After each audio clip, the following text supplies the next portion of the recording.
नमस्कार, आप देख रहे हैं टीवी 9 राजस्थान। मैं हूं अम्बेश श्रीवास्तव और ये है 8 PM शो। आप पीछे देख रहे हैं, निकम्मे स्वास्थ्य महकमे को कौन करेगा ठीक। अब आप कहेंगे कि कल वोटों की गिनती हो रही है, 7 सीटों पर चुनाव हैं, चुनाव के मतगणना होनी है। हॉट सीट कल ही में हम लोगों ने चर्चा करी थी, तो हमें तो उस पर चर्चा करनी चाहिए। फिर ये आज निकम्मे स्वास्थ्य महकमे को कौन करेगा ठीक। अस्पताल में दिक्कतें होती रहती हैं, वो खबरें रोज़ाना आप देखते रहते हैं। फिर आज हम जब नरेश मीणा सुर्खियों में है, 7 सीटों का मतगणना सुर्खियों में है, तो ऐसे में हम ये खबर आपके सामने क्यों लेकर आए हैं, जहां पर मंत्री गजेंद्र सिंह ख्यूसर की तस्वीर है, साथ में एक चीता की तस्वीर है और उसके आगे एक शैडो है। दरअसल कल कुछ ऐसा हुआ राजस्थान में जो कहा जाए तो अब तक पूरी दुनिया के इतिहास में कभी ऐसा नहीं हुआ होगा। एक व्यक्ति की पोस्टमार्टम रिपोर्ट बन गई, रिपोर्ट में मौत का वजह सामने आ गई। उसके बाद उस व्यक्ति को 2.5 घंटे डीप फ्रीजर में रखा गया और जब उसको चिता पर जलाने के लिए ले जाया गया तो पता लगा कि वो जिंदा है। अब आपको लगेगा ये कोई हॉरर कहानी टाइप है, ये सिर्फ किस्सों कहानियों में होता है, लेकिन ये हुआ है। और राजस्थान में झुंझुनू ज़िले में जो अस्पताल है, उस अस्पताल में ये घटना घटी है। अब इसमें अस्पताल प्रशासन का दोष है या फिर उस व्यक्ति में दोबारा आत्मा आ गई, उसे भगवान ने पुनर्जन्म दे दिया। तो पुनर्जन्म भी नहीं हुआ क्योंकि वो थोड़ी देर के लिए जीवित रहा और उसके बाद जो स्वास्थ्य विभाग की जो निकम्मापन एक तरीके से कहा जाए तो उसके चलते जो है कुछ घंटे बाद उसकी वापस से डेथ हो गई। इसमें किसकी लापरवाही, कौन जिम्मेदार, कहाँ है सरकार, कहाँ है प्रशासन, और ये कोई पहली घटना नहीं है। आपने SDM प्रियंका, जोधपुर की SDM प्रियंका थी, एक ओवरडोज इंजेक्शन के कारण उनकी डेथ हो जाती है। खूब लंबी जद्दोजहद चलती है, खूब कानूनी लफड़े पड़ते हैं, वो मामला खैर चल रहा है। जयपुर SMS अस्पताल, प्रदेश का सबसे बड़ा अस्पताल, वहाँ पर एक व्यक्ति इलाज करा रहा होता है, उसका ब्लड ग्रुप होता है एक औसत मान लीजिए O पॉजिटिव, पता लगता है उसको ब्लड चढ़ा दिया जाता है A निगेटिव, उसकी डेथ हो जाती है। जयपुर के एक निजी अस्पताल में एक व्यक्ति इलाज कराने आता है किडनी का, लेफ्ट का, उसका ऑपरेशन कर दिया जाता है राइट का। बाड़मेर में भी ऐसी घटना होती है, एक महिला आती है, उसको इंजेक्शन लगाया जाता है, पता लगता है बीमारी कुछ और है, इंजेक्शन कुछ और लगा दिया, उसकी डेथ हो जाती है। तो ये 1, 2, 3, 4, 5 ऐसी घटनाएं बहुत सी हैं।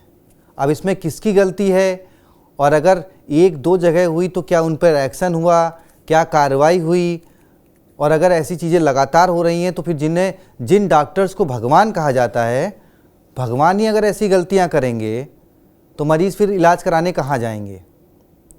तो इन्हीं सब बातों पर आज चर्चा करेंगे और सर से जानेंगे कि भाई सरकार जो चुनाव में उलझी हुई है, नरेश मीणा ने सही किया गलत किया, वहाँ पर मंत्रियों के लगातार दौरे हो रहे हैं, उनसे मिलने मंत्री जो है जेल तक में जा रहे हैं, वो समरावता गांव जा रहे हैं, विपक्ष को वहाँ बुला रहे हैं, तो कि भाई वो क्यों नहीं आए। खैर, आज झुंझुनू में जो कुछ हुआ कल, उस पर वहाँ के कलेक्टर ने क्या कहा और उस पर विपक्ष ने क्या कहा, वो आपको सुनवाते हैं और उसके बाद अपने senior executive producer Pushkar Chauhan sir से ज़रा चर्चा करेंगे इस बारे में कि राजनीति जो खस्ताहाल हो रही है उसका इलाज तो नेताओं के पास है, लेकिन जो स्वास्थ्य जिसके दम पर बड़े बड़े दावे किए जाते हैं उसका इलाज कौन करेगा, इस पर सर से चर्चा करेंगे। तो पहले सुन लीजिए ज़रा वहाँ के कलेक्टर और विपक्ष में नेता प्रतिपक्ष टीकाराम जूली, उन्होंने क्या कहा। उसके बाद वो आपको पोस्टमार्टम की रिपोर्ट भी हम आपको दिखाएंगे। पहले इन दोनों के बयान सुन लीजिए।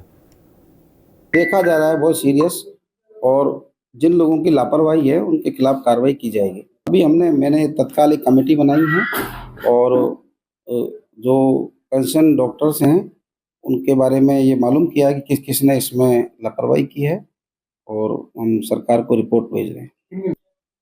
3 लोगों के नाम 2 लोगों के नाम सामने आए हैं और जो लापरवाही जो इंचार्ज है उनकी अल्टीमेट लापरवाही बनती है कि वो केस को किस तरह से देख रहे हैं, कितना उसमें डिले हुआ। और उन्होंने हमें, सबसे बड़ी बात ये है कि मुझे जो पीएमओ से जो सूचना आनी चाहिए थी वो मुझे एसपी साहब से आई।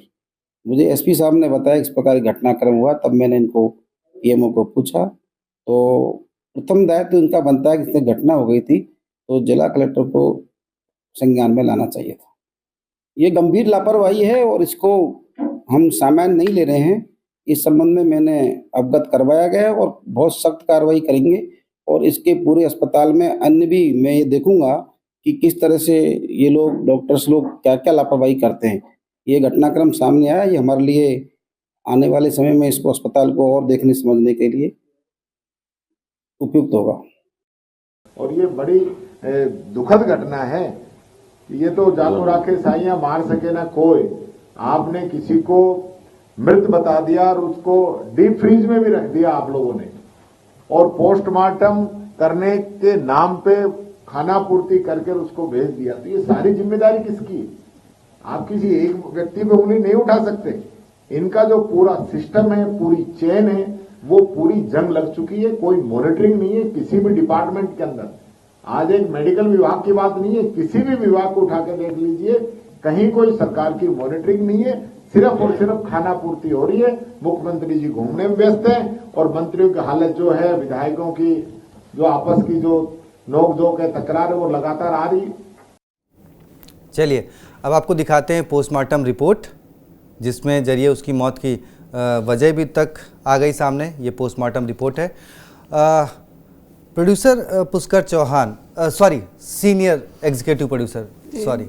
अब आपने सॉरी बोला तो सॉरी हर चीज़ का जवाब होता नहीं। वो अंग्रेजी का एक प्रोवर्ब है, sorry can't alive a dead one, जी, कि सॉरी कह देने से मरा व्यक्ति जिंदा नहीं हो जाता है। लेकिन सॉरी क्यों कहा जाता है? जब गलती होती है। इनकी गलती के लिए वो व्यक्ति जिंदा हो गया। जी।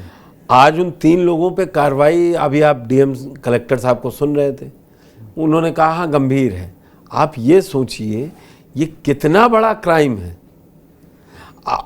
भरोसे से सरकारी अस्पताल में, आम जनता का सरकारी अस्पताल में इसीलिए जाती कि वहाँ इलाज ठीक होगा। सरकार, हम, आप और जितने दर्शक होंगे, सबसे पैसा टैक्स इसी बात का लेती है कि हम आपके अच्छे स्वास्थ्य देने के लिए हम अस्पताल बना रहे हैं, हम आपको रोड बना रहे हैं।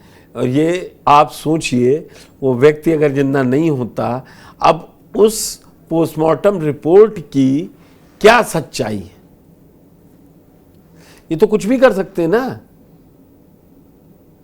यदा कदा आ गया, ये मसला आ गया, बताइए वो कहाँ कहाँ भटकता रहता है। लोग कहते हैं कि नहीं नहीं बहुत ईमानदार हैं, डॉक्टर को आप भगवान का दर्जा, ये भगवान है?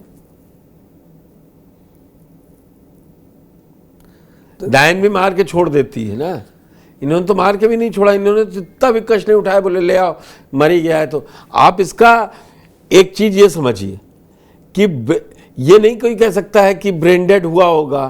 किसी को आप पोस्टमार्टम हुआ, अगर हुआ है, और हुआ इसलिए है क्योंकि उसकी रिपोर्ट सामने है। ब्रेन डेड में आप किसी को डेथ सर्टिफिकेट नहीं जारी करते हैं, क्योंकि ब्रेन डेड हुआ है, हार्ट फंक्शन करता रहता है, सारी चीज़ें होती हैं, इसीलिए कहा जाता है कोमा में चला गया। आपने कहा कुछ नहीं, वो मर चुका, उसको डीप फ्रीजर। हकीकत में इनके खिलाफ सर हत्या का मुकदमा चलना चाहिए। पोस्टमार्टम में तो शायद चीरा फाड़ा किया जाता है, तो मतलब अब ये वो किस लेवल पे क्या चेक हुआ? इतनी आधुनिक तकनीक हो गई कि बिना चीरा फाड़ा किए राजस्थान के डॉक्टरों ने पोस्टमार्टम रिपोर्ट तैयार कर दी। मैं मतलब पूरे, अगर इस पे कायदे से सरकार कार्रवाई करे, हत्या का मुकदमा, वो व्यक्ति अब नहीं रहा ना जी, उसको इस नवंबर 20 तारीख को, 21 तारीख को आप किसी को डीप फ्रीजर में 2.5 घंटे के लिए रख दीजिए, उस परिवार के किसी आदमी को जो जिम्मेदार पदों पर बैठे हैं, तहलका मचा देंगे। सर मुझे तो सर 15 मिनट झेलना मुश्किल हो जाएगा, आधे घंटे झेलना मुश्किल हो जाएगा। और वो देखिए ना, कहते हैं ना, इसीलिए कोविड में सब गरीब पैदल भी चल गया, सब जगह चल गया, उसको कुछ नहीं हुआ जी। उसका इम्यून सिस्टम बड़ा मजबूत है, वो 2.5 घंटे झेल गए, 25 मिनट नहीं झेल पाएंगे। जो डॉक्टर साहब ने इस पे साइन किए हैं, ये उन्होंने अपने कम से कम ये कहना चाहिए कि अपने डेथ वारंट पे साइन कर लिए हैं क्या? ये कोई छोटी लापरवाही है। और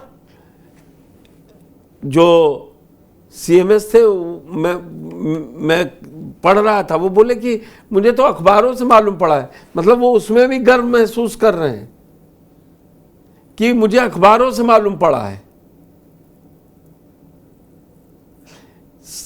ये महज ये कह के ये 3 लोग जिम्मेदार नहीं हैं। वो सस्पेंड ही हुए सर, कोई बर्खास्त नहीं हुए, निलंबित हुए, क्या हो जाएगा? वही 6 महीने बाद कोर्ट चले जाएंगे, 6 महीने बाद, साल बाद फिर वापस आ जाएंगे।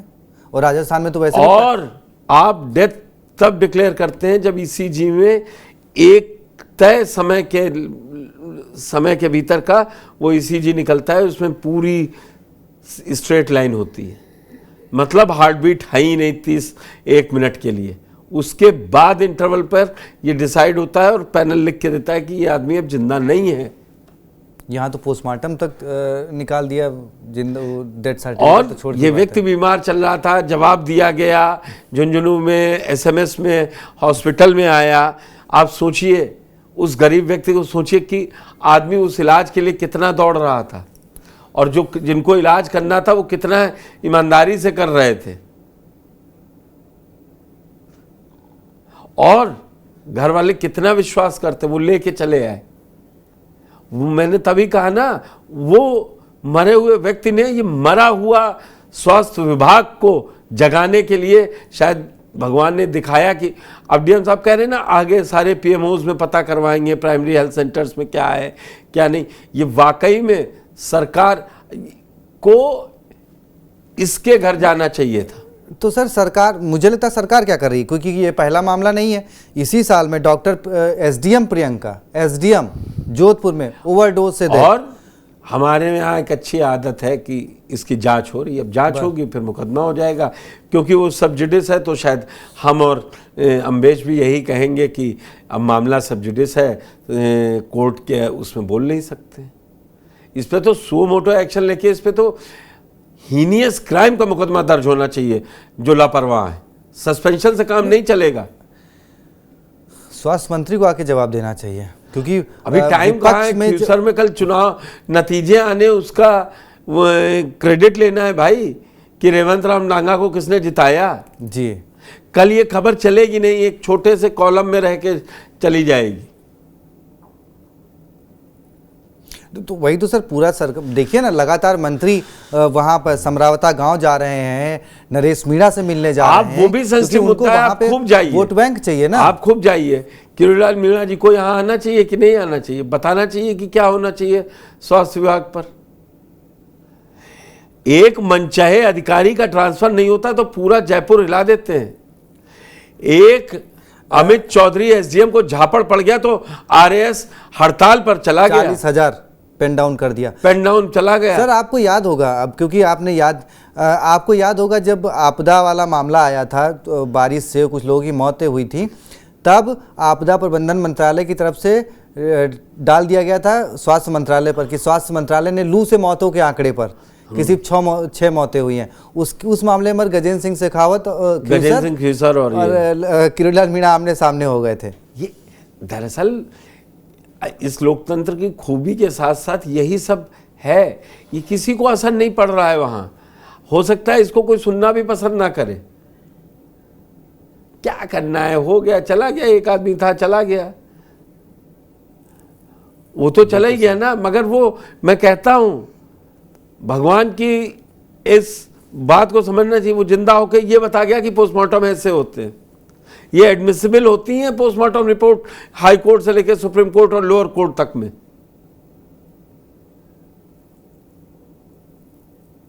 ये भ्रष्टाचार नहीं, लापरवाही भ्रष्टाचार से ऊपर का मसला है।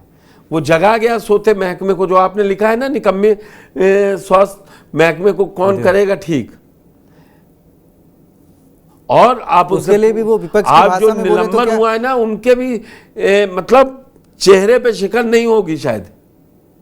नहीं, सस्पेंड वाले मामले में सर जितनी अब तक मैंने खबरें देखी हैं या अधिकारियों को देखा है, वो तो 6 महीने साल भर रहते हैं और उसके बाद उनको आधी तनख्वाह मिलती रहती है और बाद में बहाल हो जाते हैं तो पूरी तनख्वाह मिल जाती है जो बची हुई होती है। वो उनका सरकार में बढ़िया होता है, आधे में काम चली जाता है, आधी पूरी बचत हो जाती है, उसका एक साथ पैसा मिलता है, पैसा मिल जाता है, बचत है। मैं ऐसे बहुत लोगों को जानता हूं जो अपने मैक्सिमम टाइम में सस्पेंड रहे हैं, आधी तनख्वाह उठाई, अपना घर का खर्चा गरीबी बोल के चलाए और उसके बाद एकदम से पैसा आ गया तो ठीक है, तो उनसे क्या ही फर्क पड़, उनका क्या होगा सर?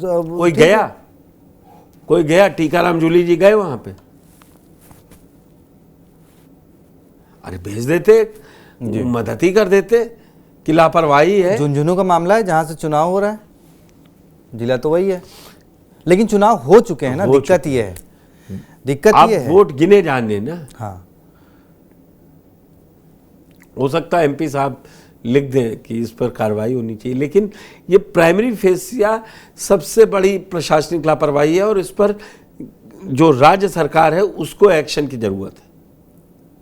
अब सरकार को सर मैंने बताया ना कि एसडीएम प्रियंका से लेकर जयपुर में गलत खून चढ़ाने, जयपुर में ही लेफ्ट की जगह राइट किडनी का ऑपरेशन करने, बहुत सारे ऐसे आप बताइए, अभी ऐसा हो गया, यही कोई दबंग परिवार होता वहां तोड़ फोड़ मच जाती हॉस्पिटल, मुआवजे के लिए बाहर बैठ जाते, फिर मुआवजा मिलता तो वो होता। गरीब वो है ना चौपाई समरथ को नहीं दोष गुसाई, तो जो बलवान है उसको कोई, जो समर्थवान है उसको कोई उसका दोषी नहीं होता है। तो ये भी उसी में से आएंगे, ठीक है, उन्हीं में से चेक करना है, कहेंगे आज हम थे पोस्टमार्टम में ड्यूटी पे, कभी आप रहे होंगे, अब रहेंगे, संभागीय जांच हो जाएंगी, उसमें हो सकता है कि बहुत ज़्यादा इनका निरस्त कर दिया जाए, लेकिन वो सिर्फ एक कागजी कार्रवाई से ज़्यादा कुछ नहीं होगा। भावनात्मक रिश्ता किसी का नहीं कि कोई चला गया, वो तो ठीक था, वो तो बीमारी था, उसको जाना ही था। आप ज़्यादा पीछे पड़ जाइए, अभी लीजिए साउंड बाइट, आधे मंत्री ऑफ द कैमरा यही बोलेंगे, ठीक है भाई मदद कर दी, 3 लोग सस्पेंड हो गए, बात खत्म हो गई, मुआवजा घर वालों को दे देंगे 5 लाख 10 लाख। कल से कहीं जश्न चलेगा, जो 7 में 5 जीतेगा, जो 4 जीतेगा, कहीं रो लेंगे।